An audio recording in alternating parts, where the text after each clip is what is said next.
Assalamualaikum warahmatullahi wabarakatuh.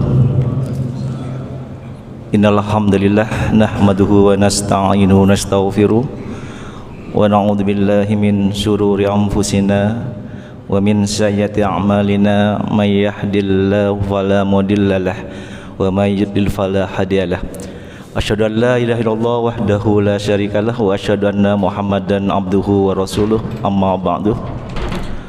Alhamdulillah, marilah kita untuk tidak bosan-bosannya bersyukur kepada Allah karena begitu banyak nikmat yang telah kita terima, sehingga Allah mempermudahkan langkah kaki kita dalam rangka beribadah kepada Allah, melaksanakan solat maghrib berjamaah, dan insyaallah akan dilanjutkan dengan pengajian pimpinan cabang Muhammadiyah Kecamatan Kota Sumeneb.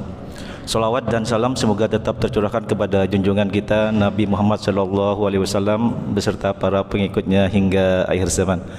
Marilah kita buka pengajian pimpinan cabang Muhammadiyah Kecamatan Kota Sumeneb dengan pembacaan basmalah. Bismillahirrahmanirrahim. Selanjutnya pembacaan kalam ilahi yang akan disampaikan oleh Ustadz Ridho Ilahi Robi. Kepada beliau dipersilahkan.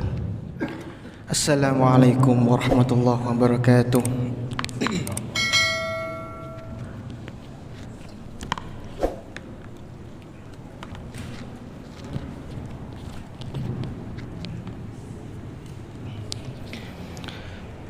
A'udzu billahi minasy syaithanir rajim. Bismillahirrahmanirrahim. Ya ayyuhalladzina amanu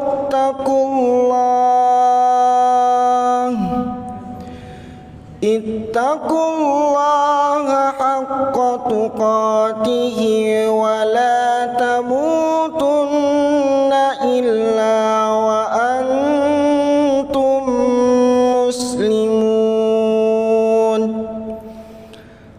Wa'tasimu bihablillahi jami'an wa la tafarraqu wadhkuru ni'matallahi 'alaikum idh kuntum a'da'an fa'alafa baina qulubikum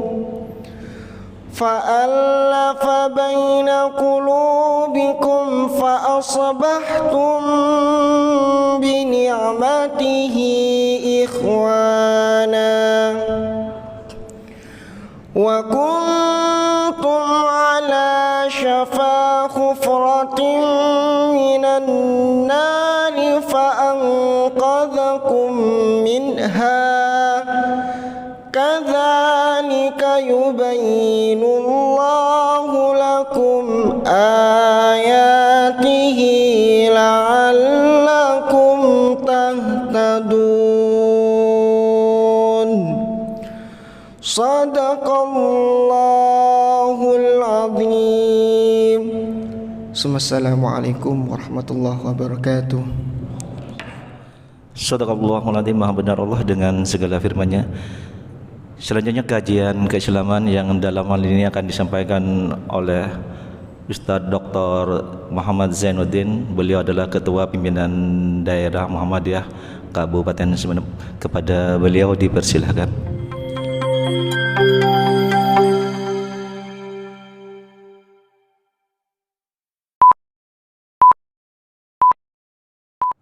Bismillahirrahmanirrahim. Assalamualaikum warahmatullahi wabarakatuh.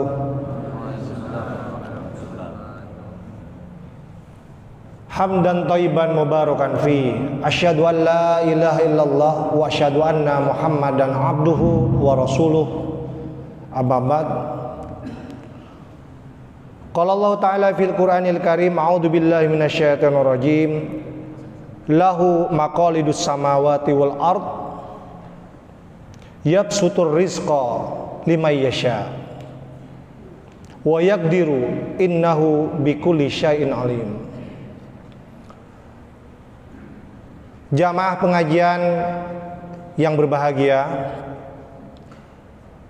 mengawali pengajian kita pada petang ini, saya mengajak kita semua untuk selalu memanjatkan puji syukur kehadirat Allah Subhanahu wa taala.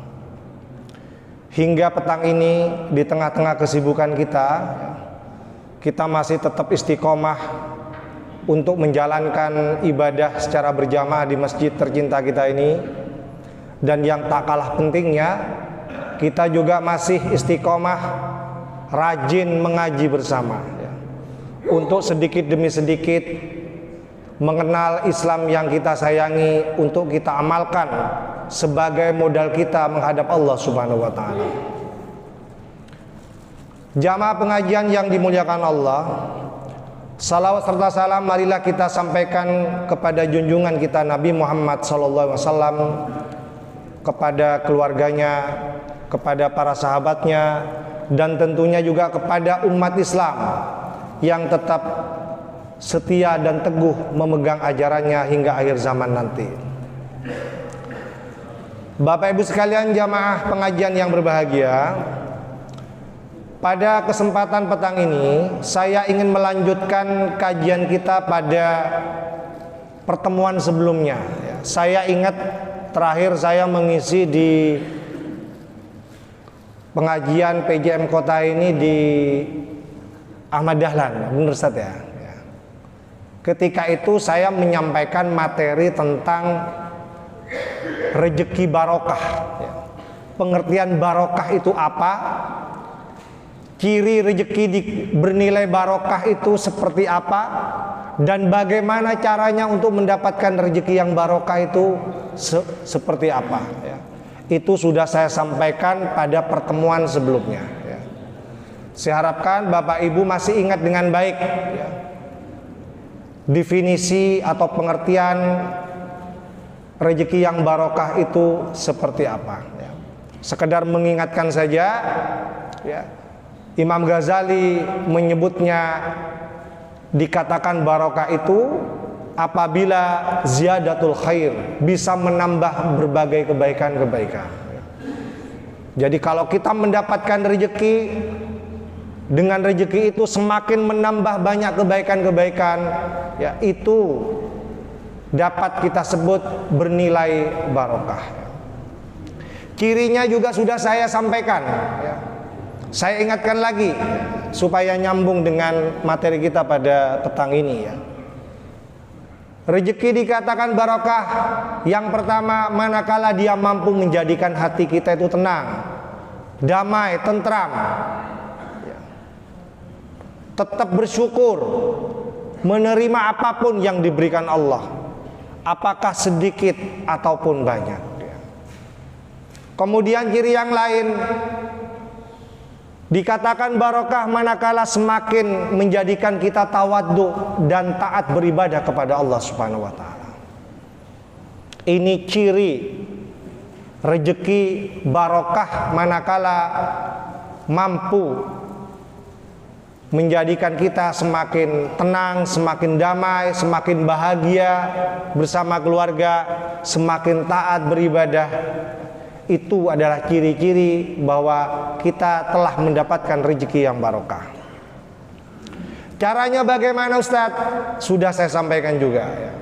Pertama, kita harus mendapatkannya dengan cara yang halal, sesuai dengan ketentuan Allah Subhanahu wa taala dan Rasulullah Muhammad SAW. Dalam mendapatkannya tidak boleh mengganggu ibadah kita. Kita bisa mengatur waktu dengan baik. Kapan waktunya kita harus berhenti beribadah, kita harus beribadah. Cara yang ketiga,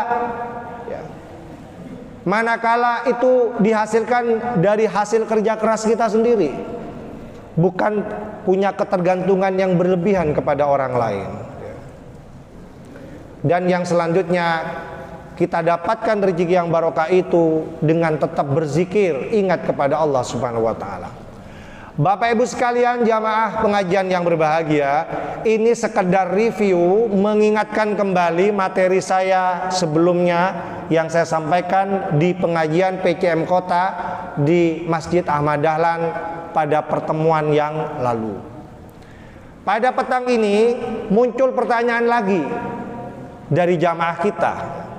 Kenapa ya Ustadz, rezeki orang itu kok berbeda-beda? Ada yang dapat banyak, ada yang dapat sedikit. Kenapa ya Ustadz, ada orang yang kaya tapi ada yang miskin? Kenapa Ustadz, ada yang bahagia dengan kekayaannya, ada yang sengsara dengan kemiskinannya? Jamaah yang berbahagia, saya tadi sempat membaca Kitabul Jami' Bulughul Maram ya, yang kita kenal itu ya, karangan Ibnu Hajar Al-Asqalani itu ya. Saya menemukan beberapa hadis yang bisa kita sampaikan untuk memperjelas persoalan yang kita sampaikan ini ya. Disebutkan ya, oleh sahabat Abu Hurairah, beliau berkata, Rasulullah bersabda, Ta'isa abdud dinar wad dirham wal qatifah. Celakalah abdud dinar, budak dinar, wa abdud dirham, dan budak dirham, wa abdul qatifah, dan budak qatifah itu pakaian. Atau dalam bahasa yang lain, celakalah hamba dunia itu, celakalah budak dunia itu. Siapa yang disebut sebagai abdud dinar, abdud dirham, wa abdul qatifah itu? Siapa maksudnya? Siapa yang dimaksud sebagai budak dunia itu?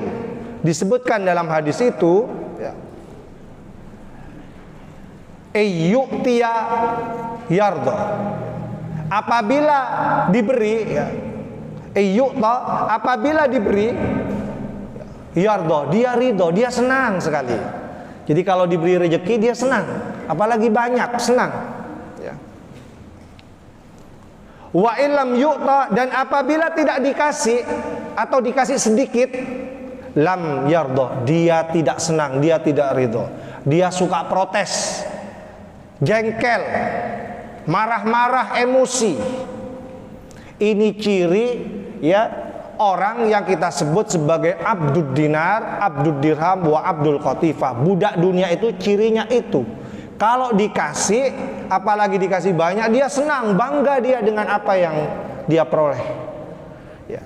Wa man lam yu'ta, tapi kalau dia tidak dikasih atau dikasih sedikit, lam yardo, dia tidak rela, dia tidak ridho, dia suka protes, marah-marah, emosian, iri, dengki, dan sebagainya.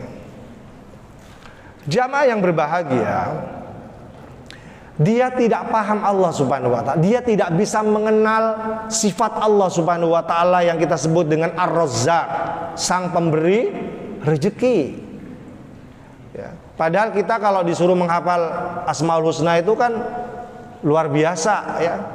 Ingat enggak, salah satu sifat Allah itu Ar-Razzaq, maha pemberi, memberi rezeki ya. Disebutkan dalam sebuah ayat yang saya bacakan tadi ya, a'udzubillahi minasyaitonirrajim, lahu maqalidus samawati wal ard. Bagi Allah itu perbendaharaan yang di langit dan di bumi ya. Jadi semua kekayaan yang ada di langit dan di bumi itu milik Allah Subhanahu wa ta'ala. Lahu maqalidus samawati wal ard. Semua yang ada di langit di bumi itu adalah semua asetnya Allah Subhanahu wa ta'ala ya.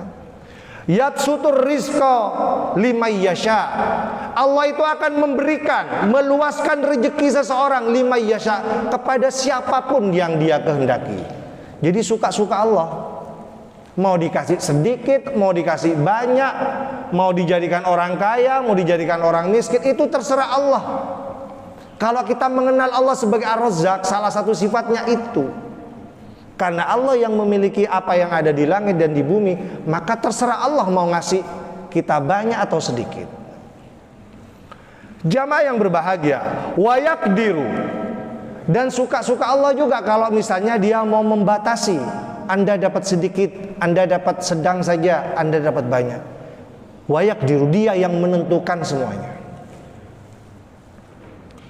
Jamaah yang berbahagia, ini poin pertama sebelum kita membahas apa hikmahnya terjadinya perbedaan itu.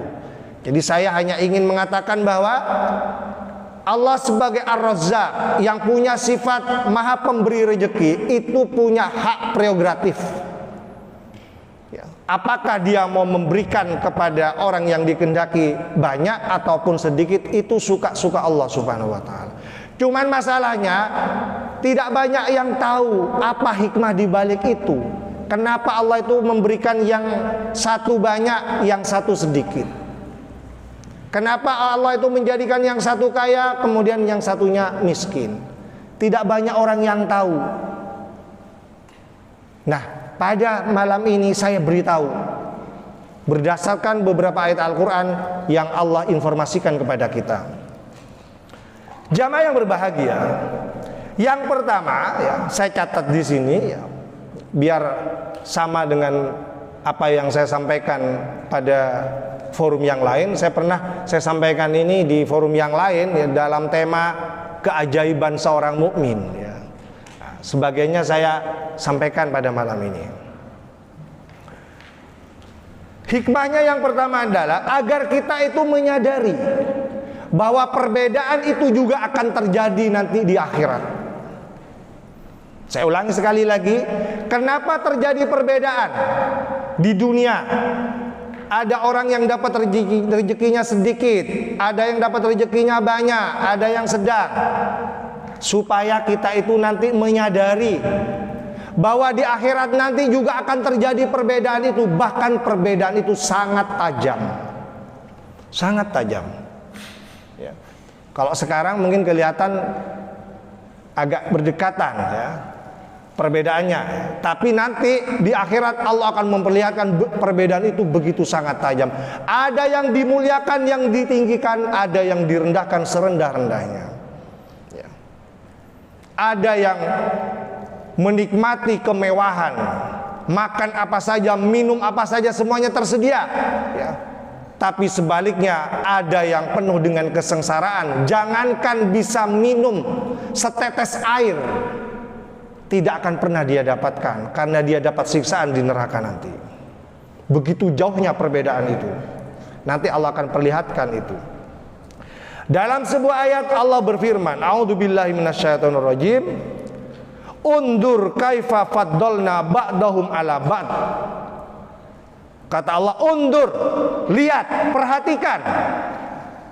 Faddalna ba'dahum ala ba'd, kami lebihkan, ya, sebagian mereka ala ba'd atas sebagian yang lain. Jadi perbedaan itu memang sudah diciptakan oleh Allah.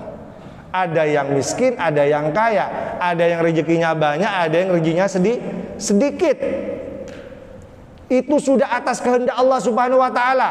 Ya, saya ulangi sekali lagi, undur, saksikan, ya. Kaifa faddalna, ya, ba'dahum ala ba'd. Bagaimana kami berikan keutamaan, berikan perbedaan sebagian mereka atas sebagian yang lain. Makanya kita saksikan sekarang, ya, ada orang yang kaya, ada yang miskin, ya. Ada yang pakai kendaraan mobil mewah, ada yang sikilan, bicycle. Ya, bicycle tuh jalan, ya, bukan bicycle. Kalau bicycle lumayan naik sepeda, ya kan? Ya, bicycle sama bicycle itu beda. Ya. Itu ada perbedaannya. Ya. Ada yang jalan kaki, ada yang naik mobil mewah, ada yang naik sepeda motor dan sebagainya. Ada yang rumahnya lantai 7, hotelnya juga banyak, ya kan? Punya rumah sakit dan sebagainya, semuanya dia miliki. Tapi ada yang cuma punya gubuk kecil, bocor kena hujan, ya, panas kena sinar matahari dan sebagainya. Itu memang dikehendaki Allah Subhanahu wa taala. Bahkan kata Allah, walal akhiratu akbar darajat. Bahkan di akhirat nanti, walal akhirat, sungguh di akhirat nanti itu akbar darajat, akan lebih besar terjadi yang namanya darajat itu. Level-level itu akan semakin terlihat besar nanti kita saksikan di akhirat. Wa akbar tafdila, dan juga akan terlihat lebih besar perbedaan itu. Jadi sekali lagi, tidak hanya terjadi di dunia, nanti di akhirat akan terjadi perbedaan itu, ya. Makanya saya ingat apa yang dinasihatkan kalau nggak salah oleh Imam Hasan Al-Basri. Beliau mengatakan bahwa kalau kamu ini kalah dari temanmu dalam urusan dunia, ya, maka kalahkanlah dia itu dalam urusan akhirat. Dia bilang seperti itu, ya. Kalau di dunia sekarang kita kalah dengan teman kita pergi ke mall, naik mobil mewah, tidak apa-apa. Walaupun kita jalan kaki datang ke masjid, tidak apa-apa, ya. Kalau misalnya ada teman kita punya mobil, punya sepeda, malas ke masjid, ya. Nah, kita walaupun tidak punya mobil, tidak punya sepeda, hanya jalan kaki, kita datang ke masjid, kita bisa menang. Perbedaan itu nanti akan terjadi sebaliknya di akhirat. Kalau teman kita kaya raya tapi tidak mampu bersedekah, menyisihkan sedikit yang diperolehnya, kita walaupun gajinya pas-pasan, ya, penghasilannya pas-pasan, masih sempat kita walaupun 1.000, 5.000 setiap sholat Jumat misalnya, kita kalahkan mereka, ya, kita kalahkan dia dalam urusan akhirat. Siapa tahu, ya, nanti kita akan jelas bedanya. Kita ditinggikan derajatnya, ya. Walal akhiratu akbar darajat. Derajat kita akan lebih tinggi, lebih besar daripada dia yang di dunia itu juga terlihat besar perbedaannya. Jamaah yang berbahagia, ini hikmah yang pertama. Waktunya terbatas, saya singkat saja, ya. Kemudian yang kedua, terjadinya perbedaan rezeki itu sebenarnya ingin melatih kita supaya kita itu terlatih syukurnya, terlatih sabarnya. 2S, syukur, sabar, dan 2R, ya, kan di belakangnya R tuh, syukur, depannya S, belakangnya R. Sabar, ya, depannya S, belakangnya juga R, ya. Jadi 2S, 2R, 2 sejoli. Ya, kalau kita bisa sabar, bisa syukur, ya, maka kita akan bisa lebih bijaksana menghadapi persoalan itu. Makanya disebutkan dalam sebuah riwayat Muslim, ya, ajaban li amrin mukmin. Orang mukmin itu kehidupannya ajaib. Ya. Saya ulangi sekali lagi, ajaban li amrin mukminin. Diriwayatkan oleh Imam Muslim. Ajaib kehidupannya orang mukmin itu. Kenapa ajaib, Ustaz? Iya, ya, saya akan buktikan betapa ajaibnya kehidupan orang mukmin itu. Waktunya selama 24 jam, ya. Selama 24 jam, baik dalam kondisi suka maupun duka, dia tetap bersyukur, dia itu tetap bersabar, ya. Disebutkan dalam sebuah hadis, idza asobathu as-sarra, ya, apabila menimpanya as-sarra, ya, kebaikan-kebaikan, kesenangan-kesenangan, syakar, dia itu bisa bersyukur, ya. Fakana khairan lahu, dan itu terbaik untuknya, ya. Wa idza asobathu ad-darra, tapi apabila, ya, ad-darra, kesulitan, keburukan, kesempitan menimpanya, ya, sabar, dia itu tetap bersabar. Wa kana lahu khairan, wa kana khairan lahu, dan itu juga baik baginya. Jamaah yang berbahagia, ini yang disebut seorang mukmin itu ajaib. Ajaibnya di situ, ya. Ketika dia senang dapat rezeki banyak, dia bisa menjadi hambanya yang bersyukur, pahalanya banyak.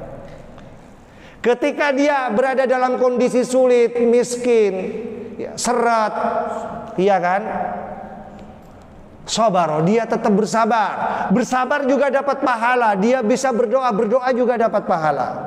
Hari-harinya 24 jam itu, baik suka maupun dalam duka, dia tetap dapat pahala. Karena kenapa? Karena dia bisa bersyukur, dia juga bisa berlatih bersabar. Jamaah yang berbahagia, saya ada saudara, punya anak, ya. Sepupu, kalau saudaranya sepupu. Saya main. Gimana anakmu? Alhamdulillah, karena yang bersangkutan wira swasta, ya, punya usaha, apa itu istilahnya, catering, ya. Ya, jadi kalau banyak pesanan, ya banyak juga untungnya gitu ya. Tapi kalau pas nggak ada pesanan, ya harus bersabar gitu ya. Nah, alhamdulillah katanya banyak yang pesan, ya. Apalagi pernah viral, pernah viral, setelah itu hilang, nggak viral lagi gitu ya. Nah gitu. Tapi, nah ini yang saya bilang, tapi dek, katanya bilang saya, kebetulan mbak saya itu, ya, belum punya pekerjaan mapan katanya.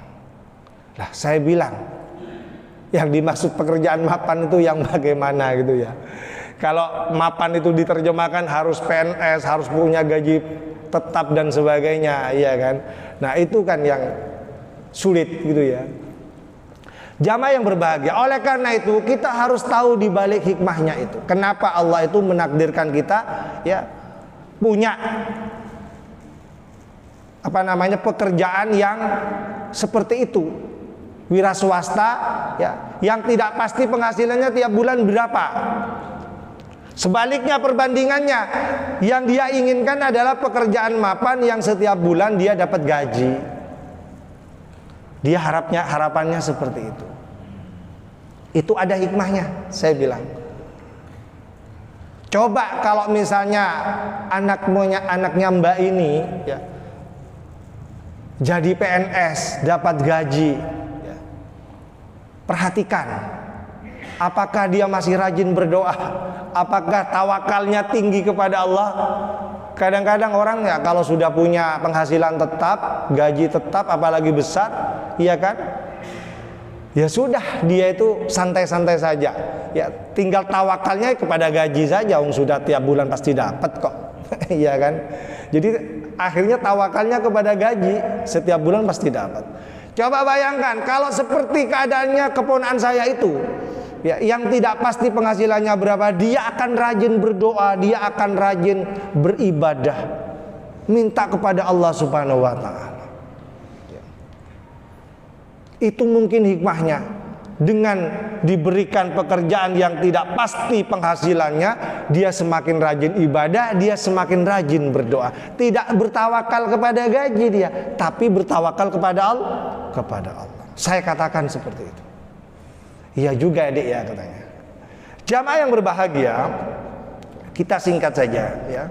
Yang ketiga, saya sebutkan 4 ya, karena banyak, kita sebut 4 saja. Yang keempat, kenapa ada perbedaan rezeki itu? Ada yang dapat banyak, ada yang dapat sedikit. Ada yang miskin, ada yang kaya. Supaya kita itu bisa saling membutuhkan satu sama lain. Supaya kita itu saling melengkapi, saling menyempurnakan satu sama lain. Coba Bapak Ibu sekalian, kalau misalnya orang se-Indonesia ini kaya semua misalnya, enak enggak? Siapa di sini yang ingin jadi orang kaya? Coba, siapa di sini yang ingin jadi orang kaya? Enggak ada. Siapa di sini yang ingin jadi orang miskin? Enggak ada juga. Kenapa kita malu untuk mengatakan itu? Ya. Coba, seandainya semua orang ini kaya, enak enggak? Enak enggak? Ustadz Abu sekarang jadi orang kaya, ya. Punya rumah lantai 3, tiap lantai kamarnya 10. Berarti ada berapa kamar? 30 kamar Ustadz Abu, full AC.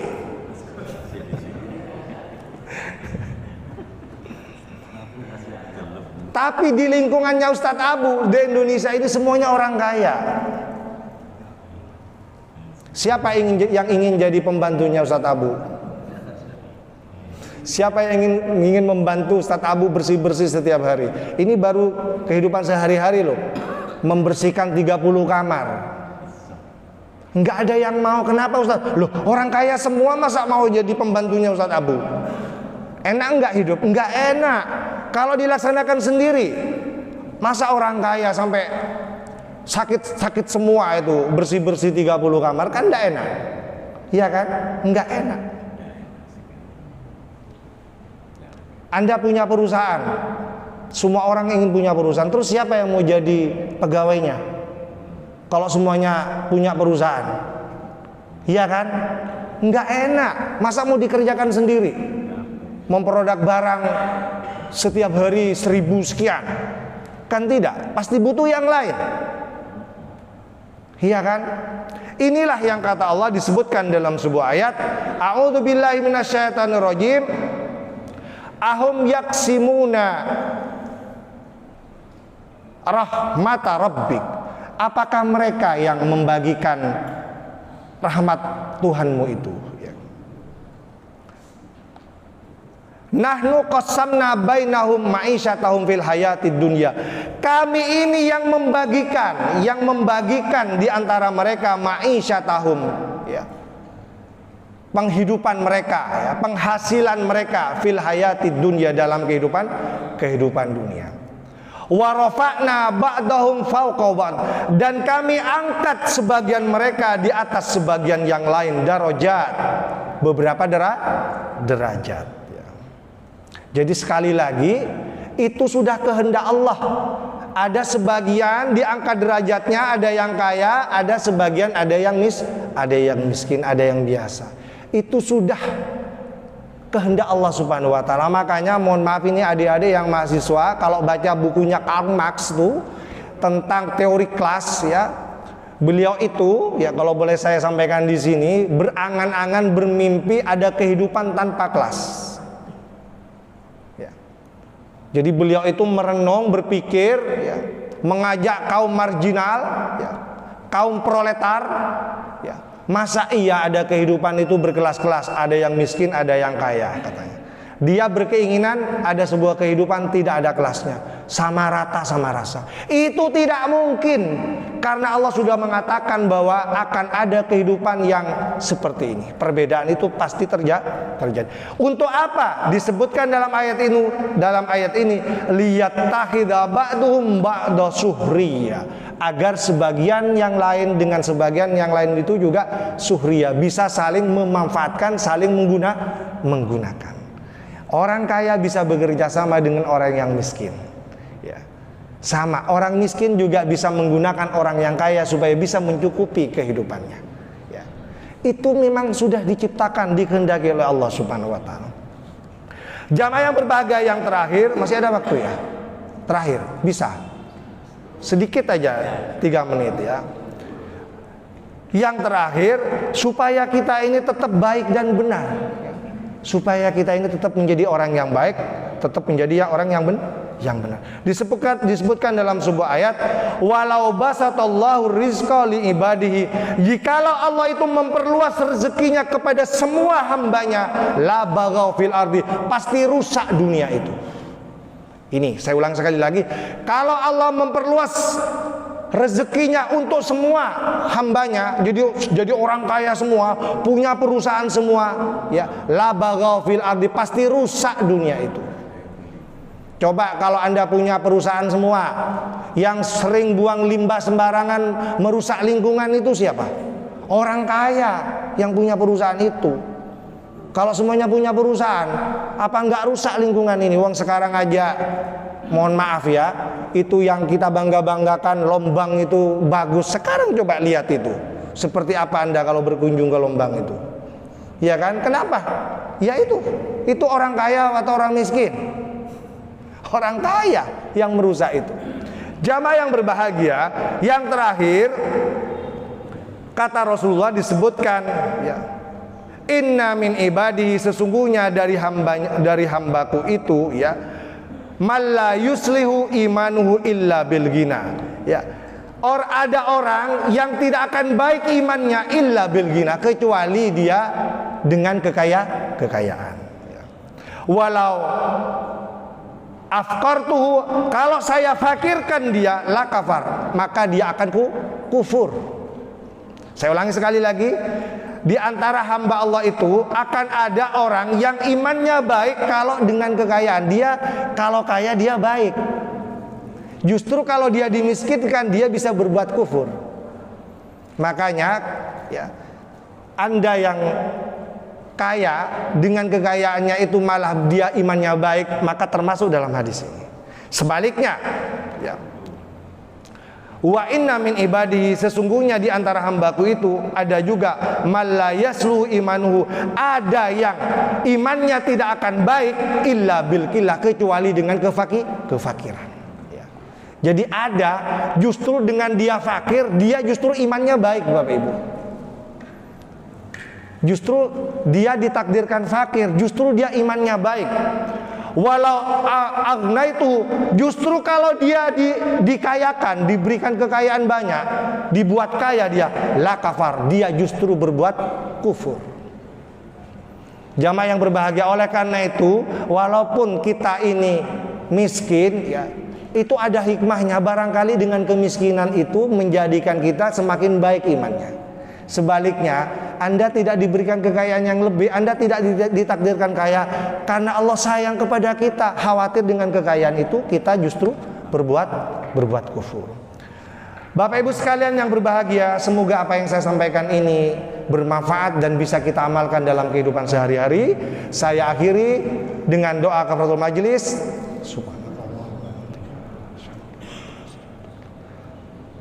Assalamualaikum warahmatullahi wabarakatuh.